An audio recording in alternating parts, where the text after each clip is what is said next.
Hi, good evening. It's Ellen Lewis, and welcome back to the Crazy for You podcast. Tonight, I wanted to talk about seaming. As I said last week, I had sent out a survey to my members to find out what their biggest issues were about sweaters. And like I said, I was just so overwhelmed by the response. And the biggest issue was, of course, fit. But it was closely followed by, I'm afraid I won't be able to put it together. Or I love to knit sweaters, but I don't know how to put them together. And I'm stuck only doing top down. Or I've tried putting sweaters together and they look really bad. And I get it. Finishing is one of those things like casting on. You only do it once, really, for any big project. So you don't get as much practice with it. And I think there's a lot of mystery surrounding finishing. So what I wanted to do tonight is to share with you some videos that I have done about the different kinds of seaming. So I want to share with you some basic techniques that you can use while you're knitting to prepare yourself for a really awesome finishing experience. And like I said, I want to share with you some videos that I've taken. These are not professional quality videos like the one last week that I had all done and edited. These are a combination of videos that I've shot right there in the shop when I'm helping a client, or videos that are from, well, one of the videos is professional because it's actually from my my Keisha class, My First Sweater class. And then there's one that's just from one of our knit-alongs, so you can get a sense of what those are like. So I will share with you those as we go along. But yeah, I think it's going to be really fun. And I hope that these videos will help you kind of get over any fear you might have about seaming. So I would be interested. I see that I have some folks joining me tonight, so thank you so much. I would be interested if you would tell me in the comments what your thoughts are on sweater finishing. Hopes, fears, angst, anything in particular that you would like me to talk about. So, all right. Hey, Ellen. Hi, Sandy. Pat, always nice to see you. Gail, Terry. Hi, Gwen. Hey, Joan. So I had a lovely lady comment on a YouTube video last week, and her name was Joan Lester. And for some reason, I saw it as Lesky. I have a client named Joan Lesky. And so here I am calling Joan to answer her question about ease. And she's saying, well, that's lovely, Ellen, but I have no idea why you contacted me because I did not watch that video. Anyway, we had a good laugh about it when I figured out that it was my mistake and the names were really close, but not exactly the same. So very funny. Hi, Rita. It's nice to have you. So, all right, let's see. Ellen, looking forward to doing my first seaming. Nervous it won't turn out smooth and seamless. I think that is everybody's biggest concern. Everybody is concerned that their sweater seams are going to look really bad. And heaven knows we've seen some bad ones. I always like to say that good finishing is the difference between, wow, that's a great looking sweater, and, you know, a patronizing pat on the shoulder that says, oh, my dear, I see you've taken up knitting, which is not what we're going for. You know, we put a lot of money and time into beautiful yarn and knitting our sweaters, and to have it messed up because of a poor finishing quality is just devastating. But the good news is seaming is a technique that you can absolutely learn and master and do a really good job of. And it really comes down to just a few simple techniques that I want to share with you. So let's get started. Let's see. Hi, Joyce. Sandy, I can never seem to get the seams right. Set-in sleeves are difficult for me. All right. I could use seaming. Like seaming, but could use more practice. Okay, good. So yes, set-in sleeves are always a challenge, and we will address some of that. Set-in sleeves are a little bit different in that you use all three of the stitch seaming techniques in a set-in sleeve, but once you know what they are, it's not hard to implement them. So first of all, there are some techniques that you should use while you're knitting that will set you up for a much, much more pleasant seaming experience. And those techniques include always put your shaping 1 stitch or 2 stitches away from the edge. What that means is when your pattern says, excuse me, when your pattern says decrease at the beginning and end of the next and following 4th rows, it does not mean at the literal beginning and end. So we're not knitting the first 2 stitches together and then knitting the last 2 stitches together. We always want to work one and then do our decrease, and work to our last 3 stitches, then do our decrease, and then work the last stitch. So what that does is it brings those places where the 2 stitches come together away from your selvage stitch. So when you have a nice clean selvage stitch next to your shaping, you have a beautiful place that you can put your seam. And trust me when I tell you, it's a difference. It's the difference between night and day when you have a clean line between your selvage and your first stitch where you can make that seam. Ask me how I know this. There were so many sweaters that I knit when I was first starting, and I was having such a bad time seaming them. And it wasn't a class or anything. It was a pattern that I did by Debbie Bliss, who is a brilliant designer. And she's been designing for a really long time. But her pattern instructed me specifically to put that those decreases 1 stitch away. It just said, knit 1, at that time, it was slip 1, knit 1, pass, slip, stitch over, work to your last 3 stitches, knit 2 together, knit 1. And I couldn't figure out why that pattern went together so well until I really thought about the fact that I had a nice place to make my seam. And it was a huge game changer for me. So that's a really important tip that you can use right now when you're making sweater pieces that will go a long way toward improving the quality of your seaming experience. Let's see. Hi, Norma. Aw, thank you. I'm glad that you did. She says she learned a lot. I'll put it up. She learned a lot when she took my class in person. Hi, Kaidi. So, finishing is kind of my thing. I really love it. And I've been doing it for such a long time and teaching it for such a long time. I really do love empowering students because I think understanding how to finish your sweater is often what stops people from even starting a sweater. The fear that it won't look great when they put it together, or they simply won't know how to do it. So, I'm glad that that's good information.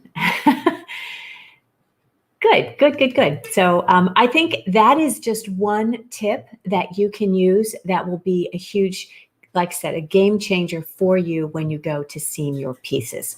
So like I said, I have some videos for you that I will run, but I also wanted to sort of talk about conceptually when you're looking at that pile of knitted pieces in your bag, all that stuff that you've worked and bound off and shoved it into your knitting bag awaiting seaming, kind of the first step. So really the first thing you want to do is to block those pieces. And blocking is a whole nother video. I just shot a beautiful video with Brandy, my lovely videographer, professional, and that'll be coming out soon, but it's a really good video, and it goes through the entire process of blocking all of your sweater pieces. But suffice it to say that blocking is a matter of pinning your sweater out to the size and shape that you want it to be, your sweater pieces, and then applying moisture to them. It can be cool water that you spritz on there and leave it to dry. I tend to be a devotee of steam blocking, so I usually steam my pieces. And what that does is it ensures that your pieces are nice and flat and that they're the right size and shape that you intended them to be, and that the edges are flat. So it's so much easier to seam your pieces when the edges are flat and you can actually recognize them. So it takes that curl out. So, when you're pieces come right off your needle. They look all, they're all rolled up and it's just sort of wadded up mess. So the blocking is the first step. And then once your pieces are finished, it's sort of hard to know where to go next, after you have these beautiful blocked pieces. And I like to call that the order of construction. I'm going to take a sip. Hang on.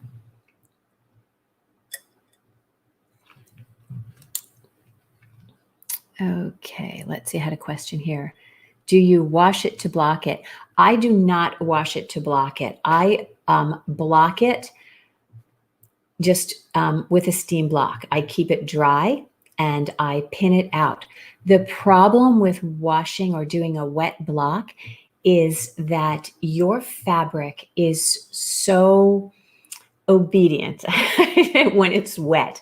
If you've ever wet block a shawl or anything, you know that shawls or lace things typically need what I call a hard blocking, which is what you get them completely wet and then you stretch them to open up the lace and the to showcase the pattern.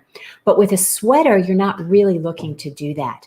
With a sweater, you have knit it to the size that you want it to be. So it doesn't need any stretching. And it's very, very easy to overstretch your sweater pieces while they're soaking wet. So a lot of professionals do it. I personally prefer to pin my pieces dry and apply the moisture. It's easy to stretch it as you need it when it's dry and then keep it in place with the moisture, especially with the steam, but it's much more challenging to bring those pieces in after you've overstretched them with when they're too wet. So that's the way I do it. Okay, everybody has their own way and their own amount of success, but that's how I do it. The one caveat is that if you have accidentally knit your garment too small, your gauge changed while you were knitting, or you picked up the wrong needle, or you knit the wrong size, or whatever, then sure, go ahead and do those pieces wet and stretch them as much as you need to, because it will definitely stretch out a good 20-30% while it's wet. And a lot of times that's the reason that a sweater that's finished is just too big, because there are no seams to hold it in place. There's no seams to establish the structure that you can't stretch any further than this because we have these seams. Does that make sense? Let's see. Do you only steam the edges? No, I steam the whole thing. I steam the whole thing. Blocking and moisture really does cause your stitches to sort of even themselves out. The more you wash it, the more you wear it, the more the stitches will even out. So I steam block the edges. I steam block the whole thing. I don't press it. So there's a real big difference between pressing and steaming. I like to say that I use a steamer, but if you don't have a steamer, you can lay wet washcloths on top of it and then hold an iron over it. What you don't want to do is to press that iron in there such that you crush your fabric. I mean, knitted fabric is bouncy, and if you've got cables or stitch work that you want to see, if you press it too hard, you're going to lose all that. So just a gentle steaming or, spritzing or whatever will be just fine. That's plenty of blocking. At this point, you're really just looking to get the edges flat and to even the whole thing out. And really just seeing it lying there on the blocking board, all pinned out and nice, it's such a mood booster. And you're like, yes, I can do this. There it is. It's my sweater. And it looks so different than it does, like I say, with those wadded up, curled little pieces in your bag. So, okay, so let's actually get to the videos. I really want to show this to you. So the order of construction is that after you've blocked it, the first thing that you're going to do is join the shoulders. Okay. And I have a video showing you how to do the stitch to stitch construction. So when you're joining your shoulders, think about the fact that this fabric on the front is knit this way and the fabric from the back is knit in the opposite direction. So the stitches abut one another like this. And what you need is a stitch to stitch seam. So let me show you that. I'm going to put my ears in so I can see if I can hear it. All right. So we're going to be Okay. seaming, Can you hear doing a that? stitch-to-stitch seam. And a stitch-to-stitch seam is done when you have two pieces of fabric that butt up against one another. So you can see that this piece, this is a shoulder line, and this piece is knit in this direction, and this piece is knit in the opposite direction. And we want to join them at the shoulder. So we're going to go underneath the stitch on the far side, and come back and go down through the center and up through the next stitch. So back and forth from what I call the near side to the far side.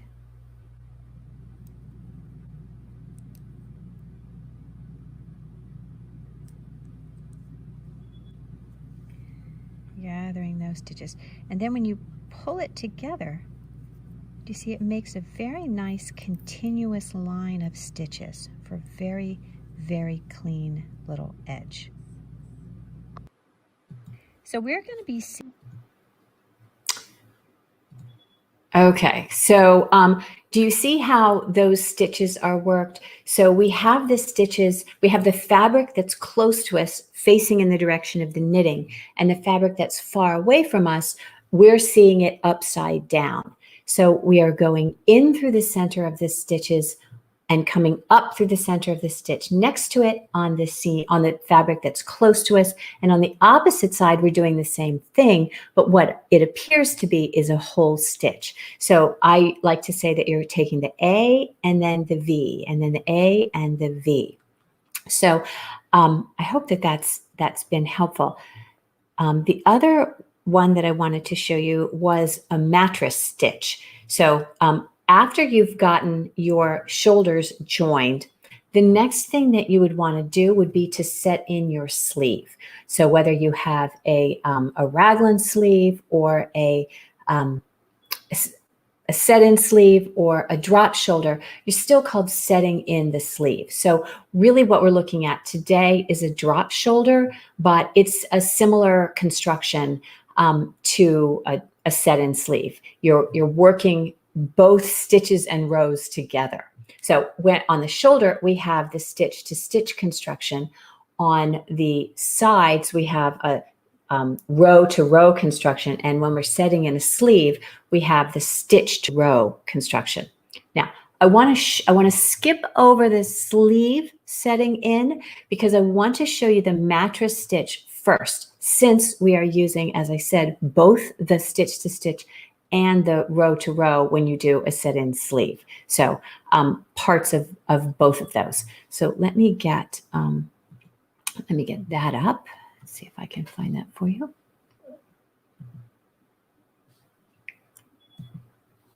All right. Okay. To begin this seam, I am going to be working in the same space that I would if I were picking up stitches. So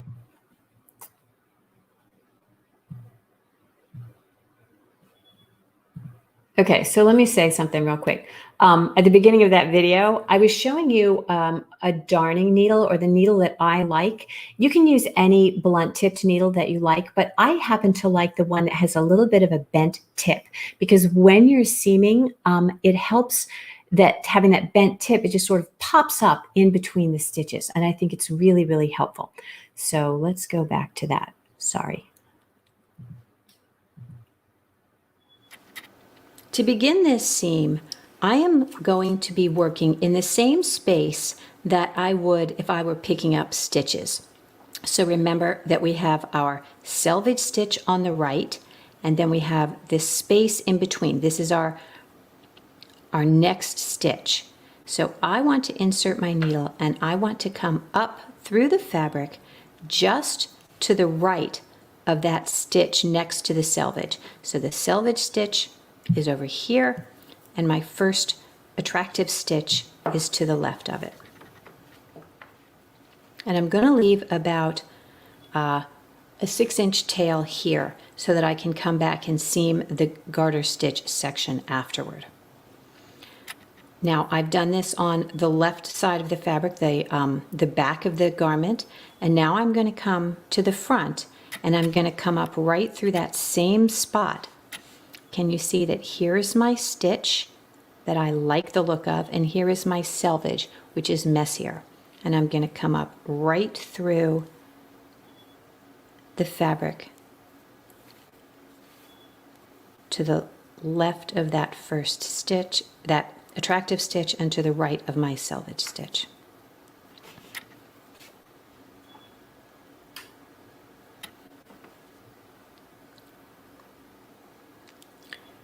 Now I am going to go back over to my left side, and you see that we're working from the right sides.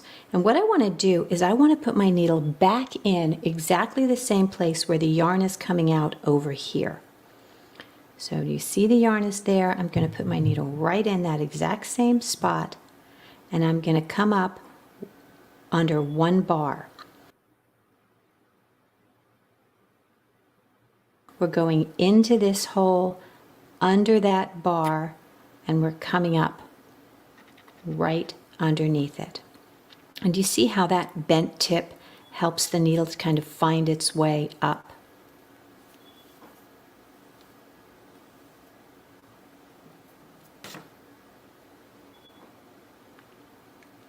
Now I'm going to come back over to the other side. And I'm going to go into the stitch where that yarn is coming out, or into the place where that yarn is coming out. And I'm going to come up under one bar.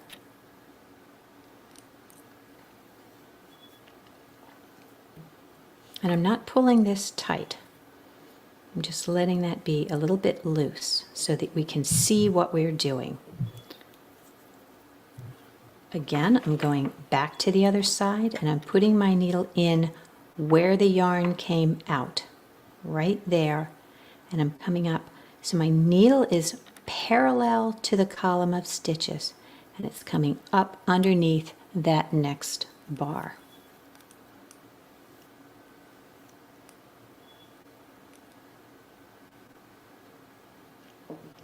So we have this back and forth stitch process going on.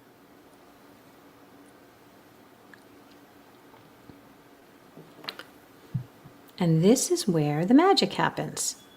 I'm going to take that 6-inch tail, this is the end of my seaming yarn, and I'm going to hold that fast. And then I'm going to take the working yarn where I've been seaming, and I'm just going to pull them both. And do you see how that makes a perfect join? You can't see the join at all. So here's the stitch that we were just to the left of, and here's the stitch that we were just to the right of, and our selvage stitches are trapped inside in our seam.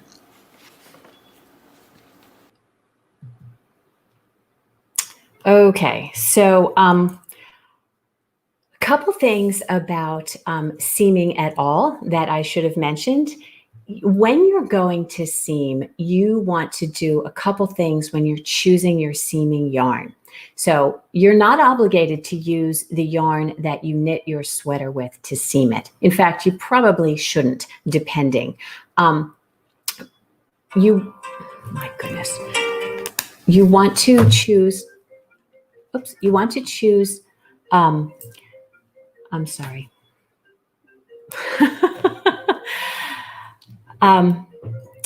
You want to choose a yarn that's smooth and lighter in weight than the garment than the yarn that you used for your garment.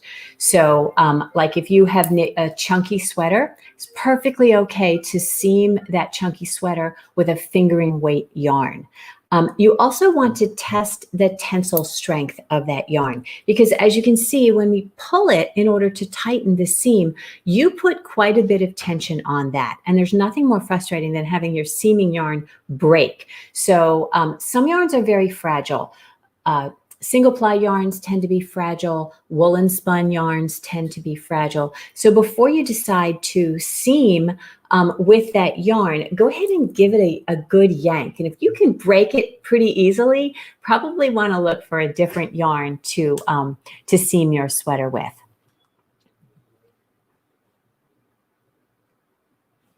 Okay, that's a really good question, Sandy, about picking up 2 bars versus 1 bar. You can pick up 2 bars, and I used to, but I will tell you, picking up 1 bar, although it's slower, gives you a much cleaner and more attractive and invisible seam. It just does. You should try it. You know, if you just have some scrap yarn, some swatches or something lying around, do that mattress stitch over 2 bars and then do it over 1 bar and see which one you like best. Let me know. I think you'll probably like the 1 better, but it is slower. It's much slower. It's twice as slow to pick up just the 1 bar, but I do think it looks much better. So, okay, real quick, I just want to show you the video from one of our knit-alongs, which was we do via Zoom. So that first video on the shoulders was just something I captured real quick when I had a client in the shop who was struggling with the shoulder seaming. And that second video on the mattress stitch is from, as I said, from my first sweater class. And this next one is from our not our moss cardigan, our V-neck knit along. So let me show you this.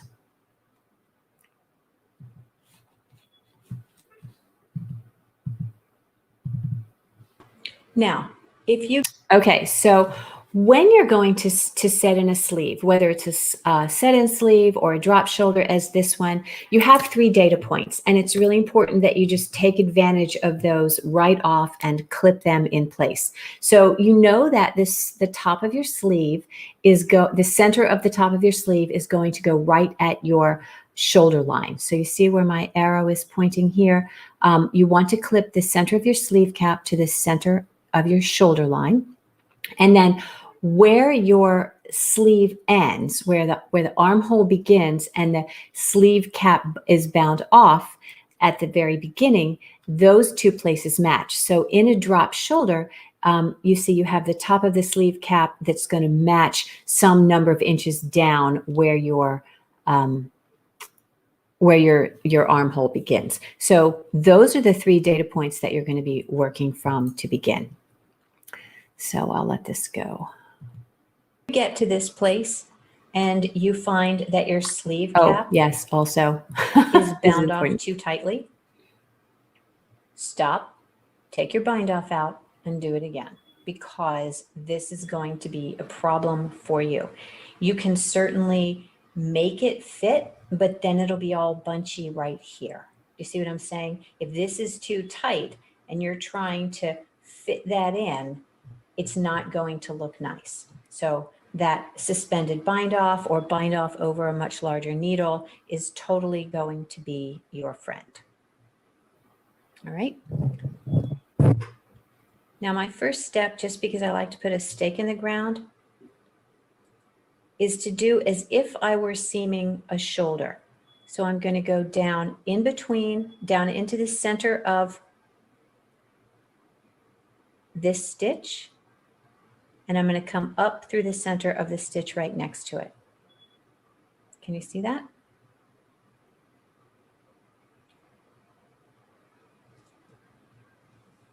And I'm going to come halfway with my yarn.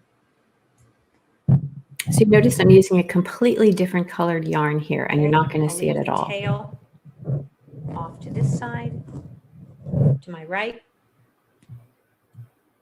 Ellen, So what was that first stitch you did? Right here? Yeah. Okay, so what I'm doing here is it's just like a shoulder seam, just like a stitch to stitch. So I'm going down through the center of my stitch and up through the center of the next one. Got it. Okay.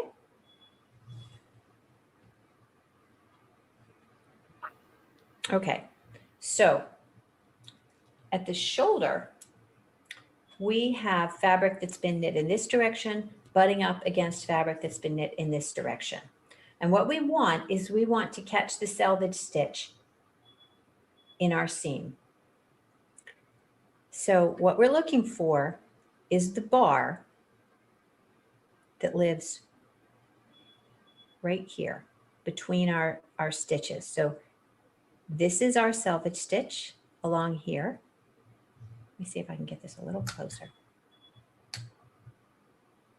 All right. This is our selvage stitch.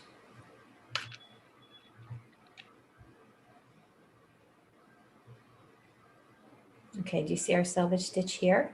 And our first column of stitches there. Yes? Yes. So we are going, and normally we go 1 bar to 1 bar, 1 bar.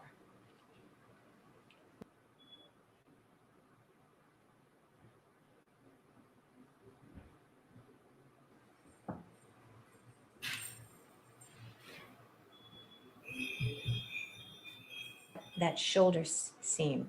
We go down through the center of the stitch and come up through the center of the next one.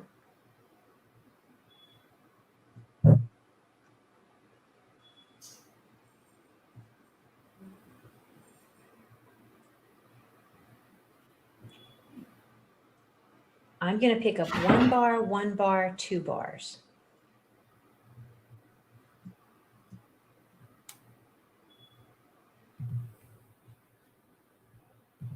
Okay, so that obviously not the best quality for rebroadcast, but you can see, you know, how I do that when I do these Zoom classes. I have a camera and everything.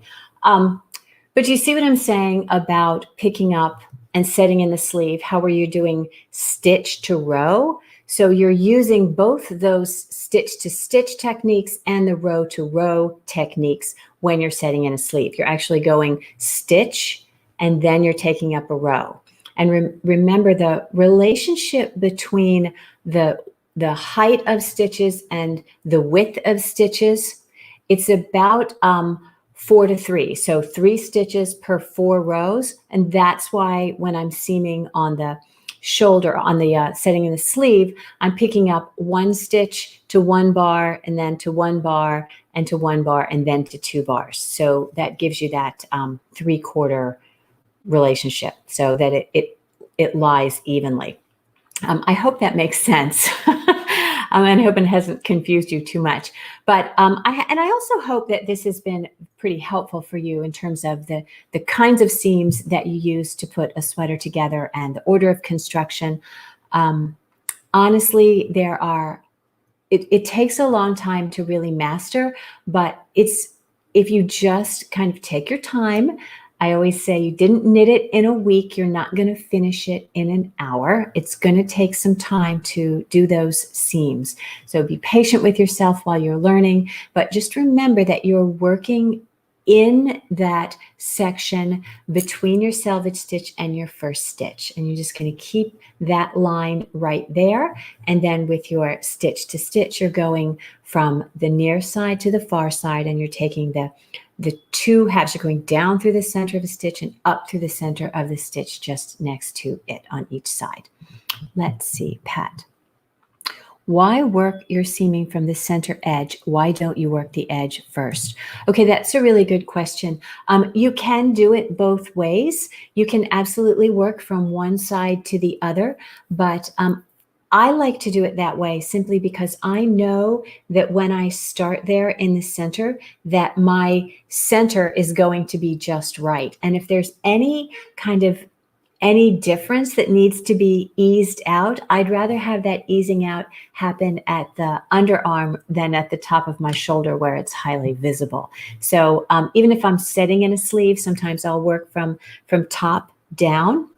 But if you've clipped it, it really doesn't matter. You know, it's a matter of preference, Pat. You absolutely can do either one that you want. Let's see. So you do pick up 2 after the first 3. Yes, if you're seaming stockinette rows to stockinette stitches, you'll pick up 1, 1, 1, 2. But on a row to row where you're just doing mattress stitch all the way up, I do 1 to 1 every single time.